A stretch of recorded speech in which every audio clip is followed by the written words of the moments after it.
Hi friends, welcome back to my channel. ముందుగా అయితే అందరికి నమస్కారం అండి. సో ఈరోజు ఒక అప్డేట్ అయితే రావడం జరిగిందండి. తెలంగాణ ఇందిరమ్మ ఇల్లు గురించి ఒక లేటెస్ట్ అప్డేట్ అయితే ఇవ్వడం జరిగింది. సో అప్డేట్ చూసుకున్నట్లయితే ఇందిరమ్మ గృహాలకైతే 12,571 కోట్లు అయితే కేటాయింపు అయితే చేయడం జరిగిందండి బడ్జెట్ సమావేశంలో అయితే. సో అలానే మధ్యలో ఆగిన 2 పడక గదులు నివాసాలకు నిధులనైతే కేటాయించడం జరిగిందండి. సో మీకు అర్థమైంది అనుకుంటున్నానండి. సో లాస్ట్ ప్రభుత్వం అంటే కేసీఆర్ ఉన్న ప్రభుత్వంలో అయితే డబల్ బెడ్రూమ్స్ ఇల్లులైతే సగంలో ఆగిపోయాయి. సో వాటికి కూడా నిధులనైతే ఇవ్వాలనైతే ప్రభుత్వం అయితే చెప్పడం జరుగుతుందండి. సో వాటికి కూడా కొంత బడ్జెట్ అయితే కేటాయించడం జరిగింది ప్రభుత్వం. సో ఆ బడ్జెట్ వివరాలు అలానే L1, L2, L3 ఈ 3 విభాగాలకైతే కొన్ని ఇల్లు అయితే కేటాయించడం జరిగిందండి. సో L1, L2, L3 అని. సో అదే ఎంతమంది కేటాయించారు అనేది ఈ వీడియోలో ఫుల్ డీటెయిల్స్ అయితే ఎక్స్ప్లెయిన్ చేస్తానండి. సో అంతకంటే ముందు మన ఛానల్ ఎవరైనా ఫస్ట్ టైం విజిట్ చేస్తుంటే ఛానల్ చూసి కంటెంట్ నచ్చినట్లయితే ప్లీజ్ సబ్స్క్రైబ్ చేసి మాకు సపోర్ట్ చేయండి. సో ఇలాంటి లేటెస్ట్ వీడియోలు మీరు మిస్ అవ్వకుండా ఉండాలంటే బెల్ ఐకాన్ అయితే ఆన్లో పెట్టుకోండి. ఇక లేట్ చేయకుండా అయితే డైరెక్ట్గా అయితే వీడియోలోకి వెళ్ళిపోదామండి. రాష్ట్ర ప్రభుత్వం తాజా బడ్జెట్లో ఇందిరమ్మ ఇళ్ళకైతే పెద్దపీట అయితే వేసిందండి. సో పేదల సొంత ఇంటి కలనైతే నెరవేర్చేందుకు అయితే సంకల్పంతో ఈ పథకానికైతే నిధులైతే కేటాయింపులో ప్రాధాన్యత ఇస్తుందండి ప్రభుత్వం. సో గత ఎన్నికల సమయంలో కాంగ్రెస్ పేర్కొన్న 6 గ్యారెంటీల్లో ఒకటైన ఈ ఇందిరమ్మ ఇల్లును ఎక్కువగా నిర్మించాలని అయితే ప్రభుత్వం అయితే భావిస్తుందండి. అలానే గత ప్రభుత్వం హయాంలో వివిధ దశల్లో అయితే నిలిచిపోయిన 2 పడక గదులు ఇళ్లనైతే కూడా పూర్తి చేయాలనైతే ప్రభుత్వం నిర్ణయం తీసుకునిందండి. సో అందుకు అవసరమైన నిధులనైతే ఈ బడ్జెట్లో అయితే కేటాయించడం జరిగింది ప్రభుత్వం.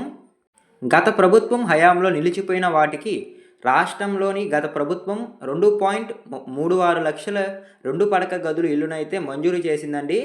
వాటిలో చూసుకున్నట్లయితే 1.58 లక్షల ఇళ్ళు అయితే నిర్మాణాలు పూర్తి అవ్వగా మరో 34,545 గృహాలైతే వివిధ దశల్లో అయితే ఆగిపోవడం జరిగిందండి. సో ఇలా నిలిచిపోయిన ఇళ్ల పూర్తికి ప్రస్తుత ప్రభుత్వం 305.03 కోట్లనైతే కేటాయించిందండి.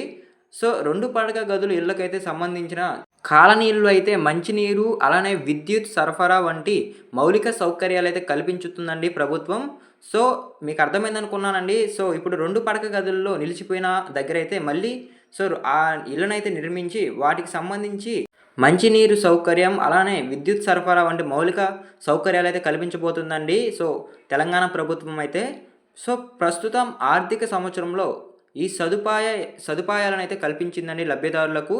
సో ఇళ్లను అందించడానికి అయితే బడ్జెట్లో ప్రత్యేకంగా అయితే నిధులను అయితే కేటాయించడం జరిగిందండి. సో ఇప్పుడు ఆ బడ్జెట్ విషయానికి కనుక వచ్చినట్లయితే 2025-26 ఆర్థిక సంవత్సరంలో ఇందిరమ్మ ఇళ్ల కోసం అయితే రాష్ట్ర ప్రభుత్వం 12,571 కోట్లను అయితే కేటాయించడం జరిగిందండి.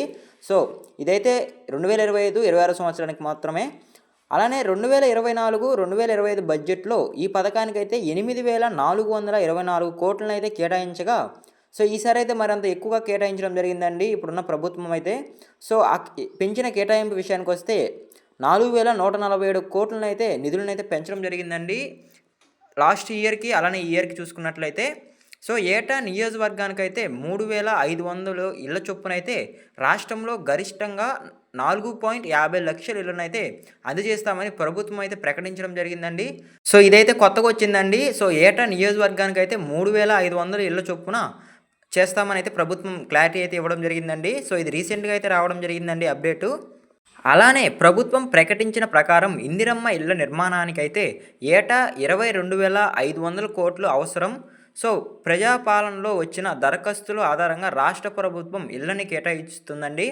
సో మరోవైపు కేంద్ర ప్రభుత్వం ఒక్కొక్క ఇంటికైతే పట్టణ ప్రాంతాల్లో ఉన్నవారికి అయితే 1.50 లక్షలు అలానే గ్రామీణ ప్రాంతాల్లో ఉన్నవారికి అయితే 72,000 అయితే అందిస్తుందండి. సో కేంద్ర ప్రభుత్వం కూడా దీంట్లో అయితే ఇన్వాల్వ్ అవుతుందండి. సో కేంద్ర వాటాగా అయితే రాష్ట్రానికి మరో 1,000 కోట్లు అయితే వచ్చే అవకాశం అయితే ఉంటుందని ప్రభుత్వం అయితే చెప్పడం జరుగుతుందండి. సో ఈ విషయం అయితే మీకు అర్థమైంది అనుకుంటున్నానండి. పట్టణ ప్రాంతాల్లో ఉండే వాళ్ళకైతే 1,50,000 అలానే గ్రామీణ ప్రాంతాల్లో ఉండే వాళ్ళకైతే 72,000 అయితే అందిస్తున్నారండి ఇల్లు కట్టుకోవడానికి. అలానే ప్రభుత్వం చూసుకున్నట్లయితే 3 విభాగాలుగా అయితే ప్రకటించడం జరిగిందండి. సో రాష్ట్రంలో ఇప్పటి వరకు అయితే 80.54 లక్షలు అయితే దరఖాస్తులు రాగా అధికారులు వాటిని ఇందిరమ్మ ఇళ్ళ యాప్లో అయితే సర్వే జరిపారండి. సో జరిపిన తర్వాత అయితే L1, L2, L3 విభాగాలుగా అయితే వర్గీకరించారు. సో మీకు అర్థమైంది అనుకుంటున్నానండి. 3 వర్గాలుగా అయితే వర్గీకరించడం జరిగింది. సో ఇళ్ళనైతే సో ఇక్కడ చూసుకున్నట్లయితే L1లో అయితే 21.93 లక్షలు అయితే ఉన్నారండి. అలానే L2లో అయితే 19.96 లక్షల మంది, అలానే L3లో 38.65 లక్షల ఇల్లులు అయితే ఉన్నారండి. సో మీకు అర్థమైంది అనుకుంటున్నానండి. సో అక్కడ చూసుకున్నట్లయితే గ్రాఫ్ పేపర్లు అయితే ఇచ్చున్నారండి చూడండి. అలానే మొదటి విడతల్లో అయితే ఇళ్లకు ఎంపికైన వారు చూసుకున్నట్లయితే 72,045 మంది అయితే ఎంపిక అవ్వడం జరిగిందండి. సో ఈ 80.54 లక్షల మందిలో 72,045 మంది అయితే మొదటి విడతల్లో అయితే ఇళ్ళకైతే అర్హులుగా అయితే గుర్తించడం జరిగిందండి ప్రభుత్వం. సో ఇప్పుడు చూసుకున్నట్లయితే ఈ 3 విభాగాలు వర్గీకరించిన తర్వాత ఈ 3 వర్గాలకు కలిపి 72,045 మంది అయితే ఎంపిక అవ్వడం జరిగిందండి. సో ఇది మొదటి విడత మాత్రమే. సో ఇంకా రాబోయే విడతల్లో అయితే అందరికైతే ఇల్లు లభిస్తాయని అయితే ప్రభుత్వం చెప్పడం జరుగుతుందండి.